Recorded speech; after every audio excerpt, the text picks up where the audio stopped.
единственный человек в мире, кто способен этот трюк сделать, и я понимаю, сложно.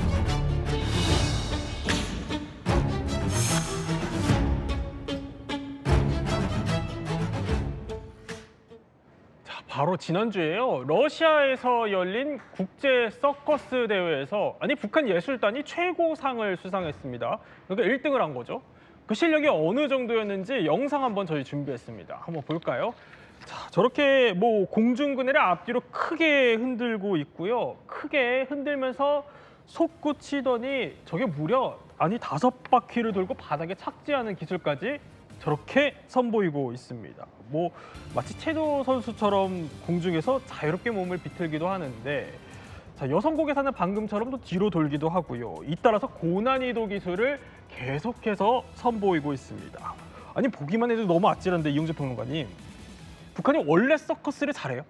북한이 체조를 잘한다는 거는 세계적으로 좀 많이 알려져 있는 사실입니다. 예. 근데 요즘에는 서커스 쪽에서 폼이 많이 올라왔다라고 하는 소문이에요. 실제로 지금 이 실력도 좀 보여주고 있고요. 특히 지금 보고 있는 저 공중 5회전은 지금 북한밖에 못한다고 네. 러시아 쪽에서 굉장히 크게 칭찬을 하고 있더라고 합니다. 그래서 이번에 체조로 유명한 중국, 베트남, 카자흐스탄 20개국에서 총 170여 명이 참가한 그 서커스 대회에서 북한이 지금 1등을 차지를 했습니다. 그만큼 이제 실력이 있다는 거죠. 그리고 최근에 2달 전에도 국제 아이돌 서커스 대회라는 것이 있었는데 네. 거기에서 지금 같은 팀이 금상을 수상했거든요. 그런 걸 보면 북한의 이 서커스 힘이라고 할까요? 분명히 지금 올라오고 있는 것처럼 보입니다. 사실 요즘 우리나라에서는 서커스 보기 쉽지 않아요. 네. 옛날에는 종종 있었지만, 근데 북한은 그럼 아직도 서커스가 인기가 있나 봐요?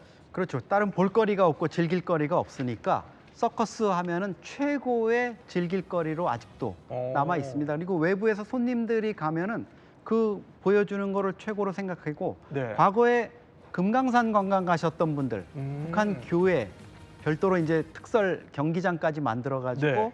우리한테 보여줬던 기억이 있으실 텐데요. 이게 이제 우리 같은 경우에는 반복 훈련이라든가 이런 걸 하는 거에 대해서 이제 인권 문제 이런 것 때문에 세계적으로 쇠퇴하고 있는데, 북한은 여전히 이 부분을 강조하고 있습니다. 2012년에는 김동무 하늘을 날다 이런 영화가 나왔는데요. 저거군요. 그게 이제 광부 출신의 한 소녀가 예. 교회 선수로, 교회 배우로 성장하는 이런 과정을 그린 영화인데, 저 영화가 상당히 그 국제적으로도 네. 화제가 됐어요. 나름대로 이제 잘 만든 영화다 이래가지고 화제가 되면서 북한 교회의 어떤 실상 이런 것들을 좀 엿볼 수 있는 그런 행사가 됐었습니다. 그런 기회가. 네. 빙상장에서도 서커스를 해요, 저렇게? 네.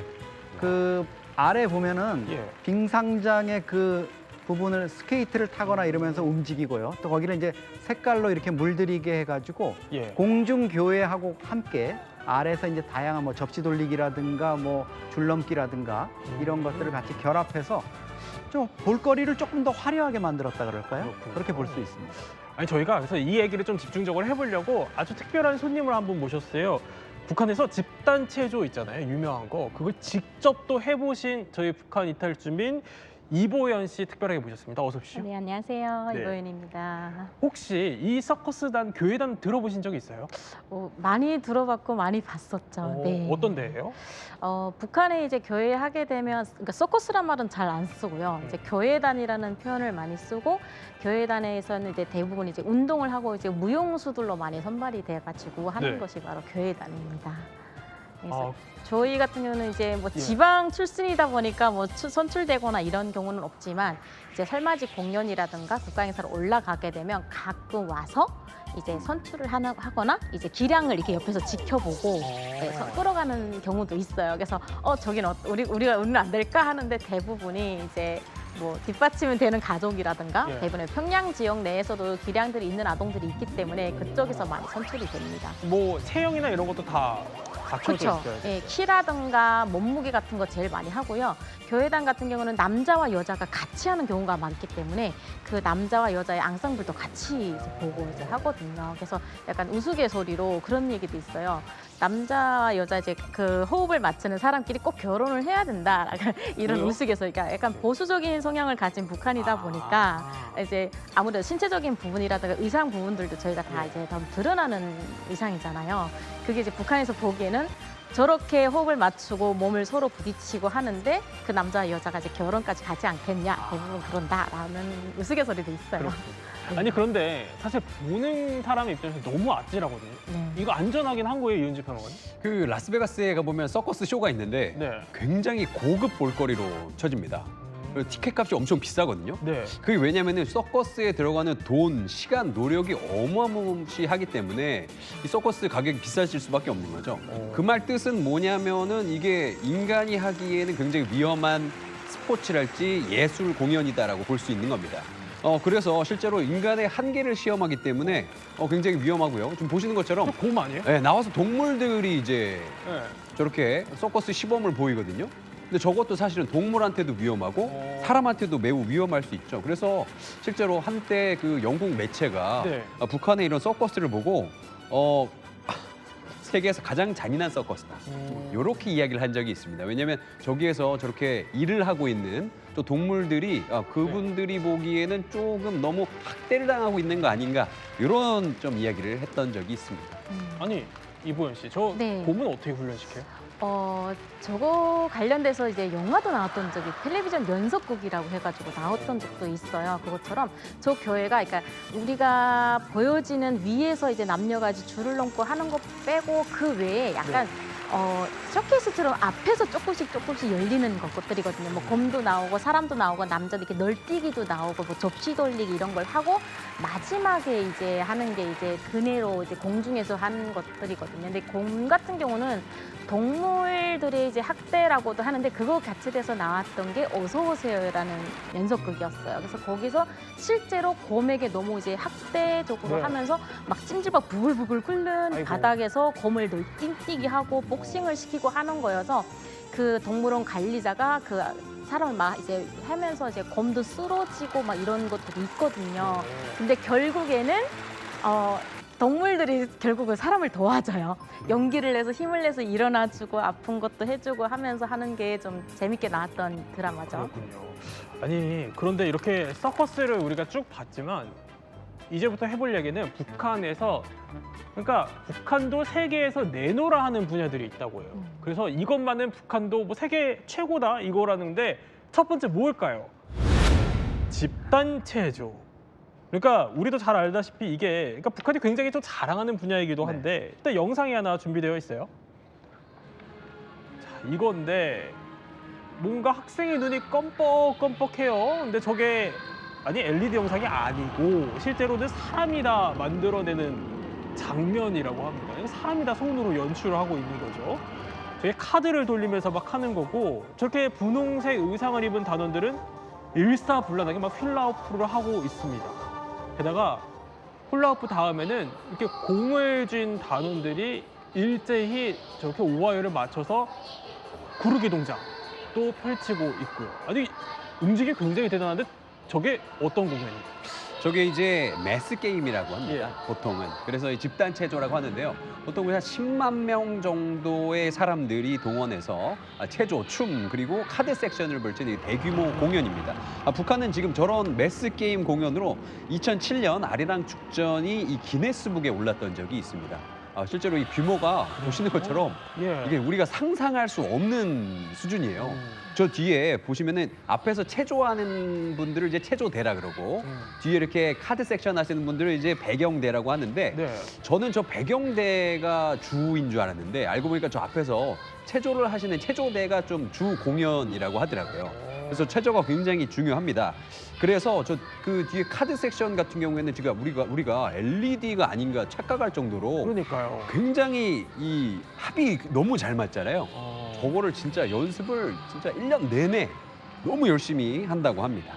아니 문제는 자세히 보면 저게 대다수가 다 어린 아이들이라는 거예요. 근데 이보연 씨도 지금 여기 북한에서 남한으로 오시기 전에 네. 저 아리랑 공연에 참가하셨다면서요? 네, 저는 아리랑 공연이 2002년에 나왔는데요. 예. 제가 첫 아리랑 참가자입니다. 오. 저 아리랑이 나오게 된 계기가 2000년도에 당창건 55돌이 나오면서 예. 그때 집단 체조를 보고 김정일이 이거를 예술 공연으로 돌리자 해서 2년 뒤에 나온 게 세상 밖으로 나온 게 바로 아리랑입니다.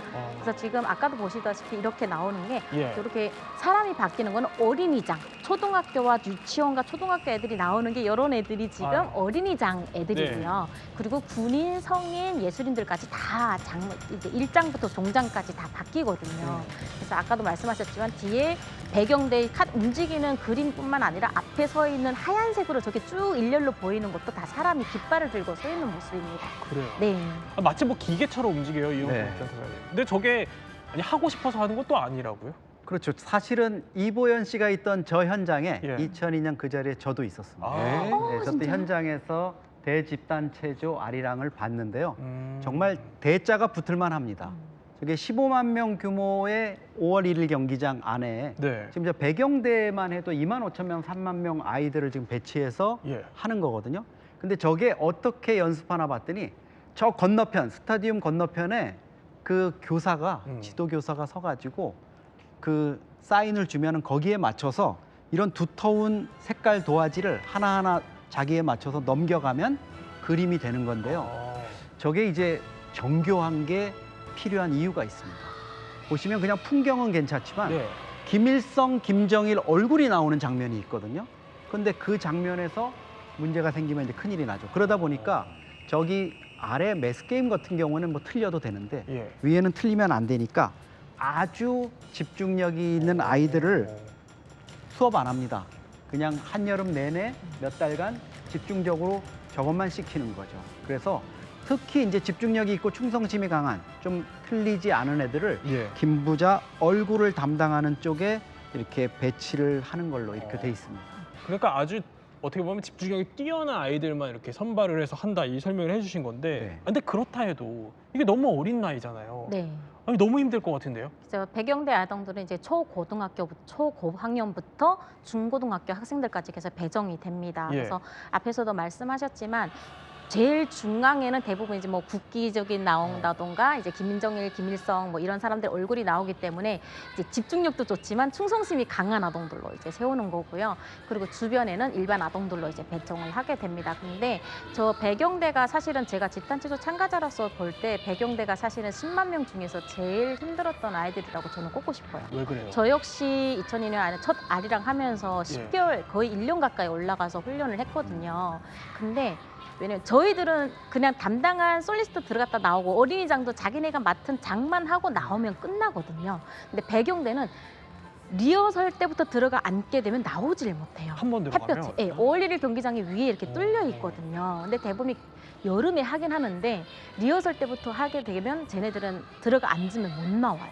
그래서 햇볕 그대로 쬐다 보니까 이제 익사병 오는 애들도 많고 그래서 일반 아동들은 햇빛 가리개 모자를 못 줘도 배경대는 다 줬어요. 네, 그 정도로 저는 힘들긴 했지만 아니 그러면은 화장실도 못 가잖아요. 화장실 못 가가지고 제가 한국에 와가지고 아리랑 참가자입니다 해서 제일 먼저 기자님들한테 받았던 질문이 거기 기저귀를 정말 찰나요? 오줌통 들고 다녔나요? 막 이러더라고요. 그래서 그게 왜 나왔나 했는데 그게 배경대에서 유래돼서 그게 소문이 나온 거거든요. 그래서 아까도 말씀드렸죠. 6시간, 7시간 장시간 동안 배경대 중앙에 또 특히나 앉는 아동들은 나오질 못해요. 네. 그래서 배경대 아동들은 저희도 이제 물 안 먹고 계란 2알만 먹고 훈련했지만 배경대 아동은 물을 안 먹어요.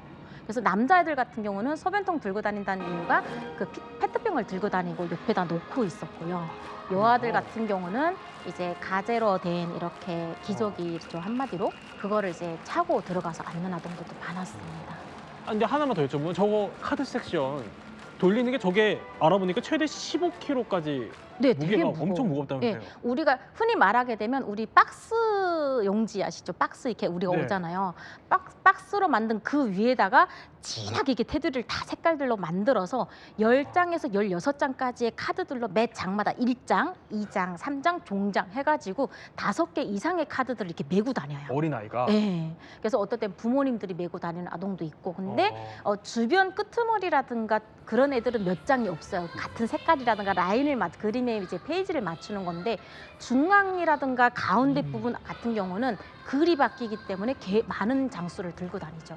아니 뭐 기저귀도 차야 되고 15kg 네. 되는 것도 짊어져야 되고 너무 어린아이한테 고통인 건데 아니 제일 중요한 건 실수하면 어떡해요? 큰일 나죠. 그거 회복 불가입니다. 20대 탈북민 미국에 정착하신 분 김선영 씨가 이제 여기에 대해서 증언을 한 게 있었는데요. 그래요? 그 어떤 아이가 이 김일성 얼굴을 담당하는 파트가 있었는데 네. 거기서 이제 잘못해가지고 검은색 아 저렇게 카드를 해서 얼굴에 저렇게 점이 생겨버린 거예요.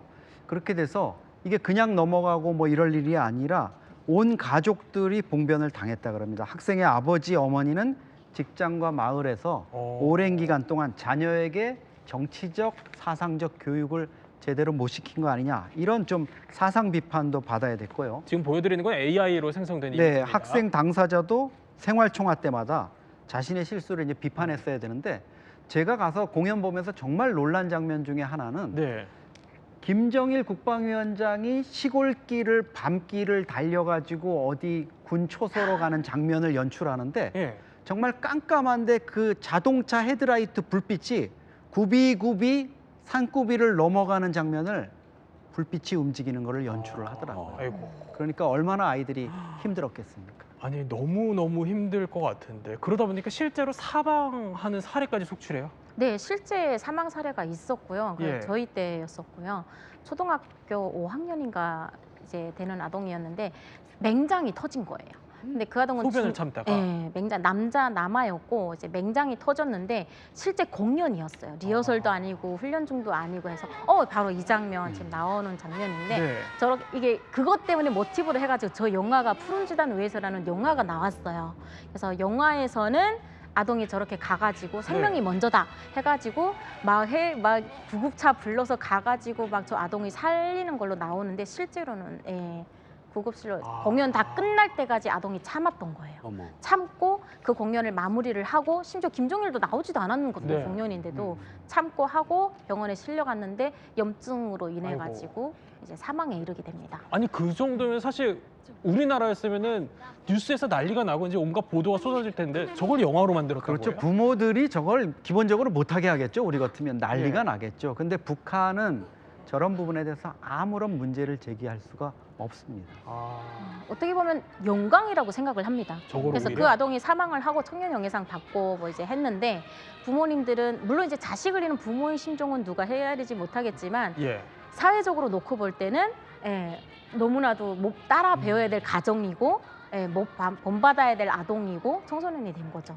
근데 문제는 우리가 이걸 짚어보는 이유가 그동안 중단됐던 저 아동학대 논란이 끊이지 않았던 집단 제도가 다시 재개된다면서요? 다음 달 10일입니다. 북한이 노동당 창건 80주년을 맞습니다. 예. 근데 대대적인 지금 군사 열병식하고 공연이 있는데요. 여기에 이제 해외 손님들이나 관광객 이런 사람들을 불러서 북한 체제의 어떤 결속 이런 것도 과시하고 싶지만 관람료를 또 엄청나게 비싸게 받거든요. 달러와. 외화 수익도 좀 챙길 수 있는 이런 자리이기 때문에 지금 위성 정보라든가 이런 걸 통해서 집단 체조 준비 동향이 나타나고 있습니다. 저게 원래 2002년에 처음 시작했다가 예. 뭐 수해나 이런 것 때문에 몇 번 중단되긴 했지만 2020년까지 실시가 됐었거든요. 그 뒤에 이제 김정은이 군사 퍼레이드라든가 이런 쪽에 집중을 했었는데 다시 아마 이거 좀 다시 해봐야 되는 거 아니야? 이래서 이번에 재개를 추진하는 것 같습니다. 네, 그럼 다음으로 북한이 또 자랑하는 세계 최고 분야가 있다고 합니다. 두 번째 분야는 뭘까요? 그러니까 암기력이라는 겁니다. 잘 외운다는 건데 일단 영상 한번 볼까요?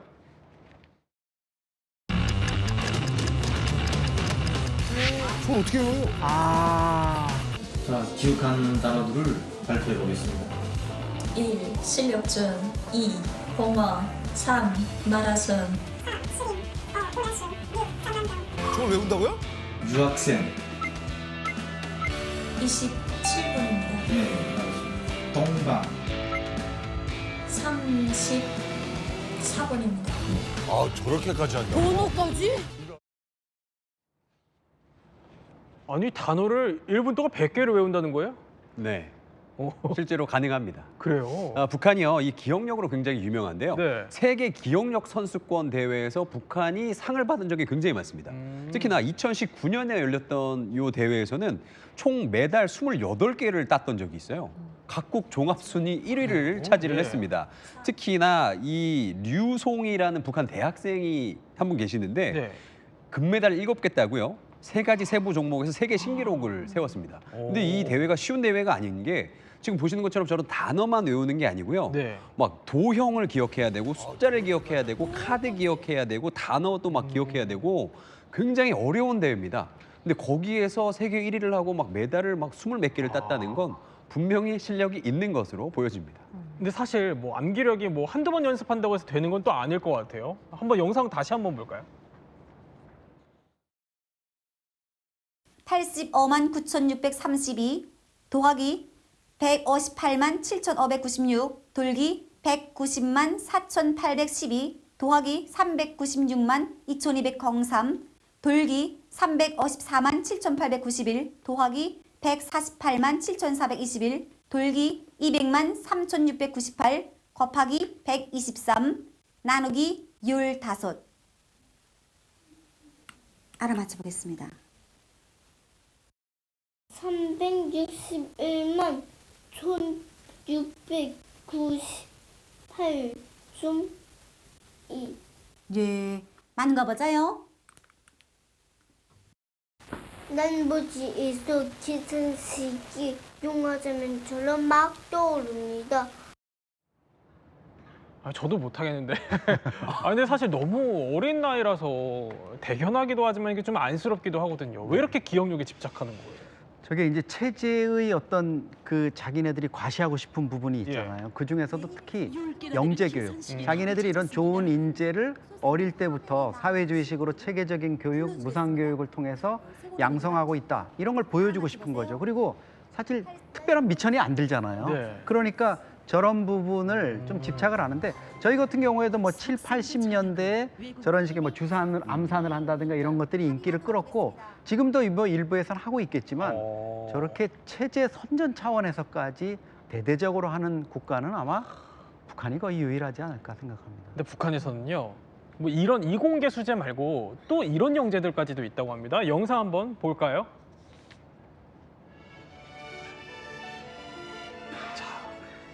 이건데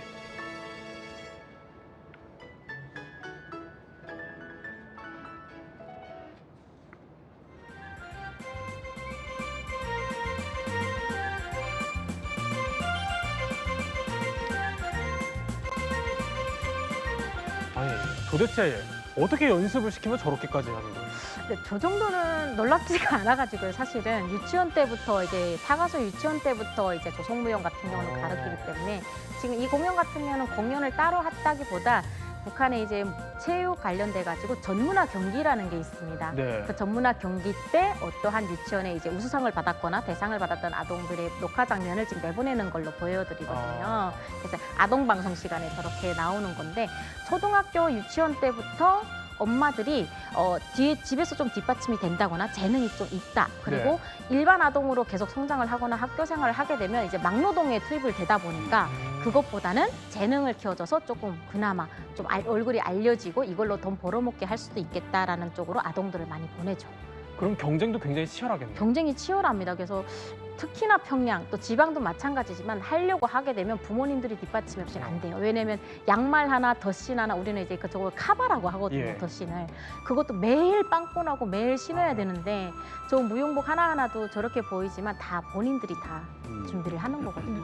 자세히 보면 표정 연기도 예사롭지 않거든요. 저런 것도 다 가르치는. 네, 표정도 가르쳐요. 그래서 저보고 맨날 어떨 때는 너무 잘 웃는다는데 그게 버릇이 된 것 같아요. 네, 잘 웃는다는 게 어떤 행동과 어떤 노래, 음악이라든가 어떤 내용들에게 이야기 나눌 때도 웃어줘야 되고 슬퍼해야 되고 막 이렇게 사무쳐야 되고 하는 것들이 감정도 역시 예술에 들어가기 때문에 무용수들이 그냥 추지 않아요.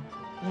그렇군요. 이렇게 북한이 주장하는 세계 최고 분야 살펴봤는데 이번에 또 세계 최고 분야인 게 또 있다면서요? 네, 북한에는 최악으로 최고 수준을 유지하고 있는 게 하나 있습니다. 뭐죠? 바로 류경 호텔인데요. 이 류경 호텔이 1987년에 착공을 했는데 아직까지도 미완성으로 남아 있습니다. 애당초 계획은요 330m에 105층 건물을 짓기로 했었는데 저 아시는 것처럼 지금 이렇게 아직도 미완공 상태고요. 영국 언론지에 따르면 세계 6대 애물단지 건축물로 남아 있습니다. 아니, 그러니까 어쩌다가 저게 저렇게 뭐 세계 최악이다 이런 칭호까지 나온 거예요? 사실 우리가 1988년 서울 올림픽을 했잖아요. 예. 거기에 이제 대항에서 89년에 청년 학생 축전이라는 걸 하면서 그 숙소로 105 호텔, 북한에서 이제 105 호텔이라는데 저걸 만들어서 좀 세계에 번듯한 걸 보여주자 이렇게 했는데 공사를 시작은 했지만 지금 36년째 끝내지를 못하고 있는 거고요. 일부에서는 저게 지금 기울어지고 있다 그래요. 그래서 공사를 제대로 할 수가 없고 최악의 건물로 뭐 평가를 받고 있는데 저거를 2000년대 들어서 김정은 시대 들어가지고 네. 저 겉면에다가 LED를 씌워가지고 뭐 밤에 북한 인공기가 나타나게 또 정치 구호가 나타나게 이렇게 해서 다시 좀 뭔가 재가동되는 거 아닌가 이렇게 네. 했는데 그냥 저 상태로 계속 겉만 화려하고 속은 그냥 흉물로 비어 있는 이런 상태가. 아니, 그럼 지금 안에 아무 뭐 비어 있고 지금 겉에 저렇게 LED로만 쓰고 있는. 예, 아무것도 없습니다. 한때 뭐 외국 자본이 들어가서 좀 재건을 한다 이런 얘기가 있었는데요. 예. 그것도 뭐 흐지부지 된 거 보면 아마도 손대기가 어려운 상황에 빠져 있는 게 아닌가 이렇게 생각이 듭니다. 근데 류경호 때 직접 보신 적이 있다면서요? 네, 그렇습니다. 네. 어떤 경험 있으세요? 가서 평양에 가서 이제 봤는데 평양 컴퓨터 센터를 방문하면서 예. 건너편을 봤는데 그 당시만 해도 저게 뭐 북한이 상당히 자랑을 했어요. 곧 완공되면 뭐 우리 공화국에서 제일 높은 건물이 될 겁니다. 이렇게 했는데 지금 흉물로 남아 있습니다. 북한에 계셨을 때 들어보신 적 있으세요, 저거? 들어도 봤고 많이 가봤죠. 어떻게 보면 관광 코스의 하나고요. 북한에서 내세울 수 있을 만한 게 105층이라고 이제 하는 예. 저거 하나거든요. 그래서 뉴스 시간에 보도 시간에도 저 이미지가 이렇게 지나가고 나오기도 하고요. 근데 저 유경호텔을 한 번도 들어가서 관광을 저희는 해보진 않았어요. 들어가질 그래요? 않았고 저희는 이제 지방에서 이제 공연이나 이런 거 올라가도 일반 호텔, 일반적인 모란봉 호텔이라든가 대동강 호텔 이런 데 호텔에 들어갔는데 유경 호텔도 아마 저희가 드나들던 호텔처럼 좀 엉망이지 않을까라는 생각이 들어요. 소문으로는 뭐 몇십 층까지만 그냥 누구 손님이 오거나 외국에 뭐 이렇게 하게 되면 한다라는 소문이 있었는데 안 하지 않고 저희는 일반 호텔 들어가면 솔직히 10개월, 1년 가까이 평양 가 있으면 밑에는 다 돼지를 키워요. 솔직히 일반 호텔은. 왜냐면 이제 자립자족으로 먹고 살아야 되니까 그 네. 사람들도. 그래서 밑에는 뭐라 호텔에서 호텔 측에서 돼지를 이렇게 화장실에서 키우고 있고 일반 수수께끼는 위층으로 이제 다 배정되어 있거든요. 못 내려오게요. 4층으로는. 네, 이렇게 또 류경 호텔까지 북한이 내세우는 뭐 최고 성과가 사실 빛나는 성과라고 좀 보기는 어려운 것 같습니다. 그렇죠. 세 분과 함께 북한의 세계 최고 분야에 대해서 몰랐던 이야기 살펴봤습니다. 저희는 60초 후에 뵙겠습니다.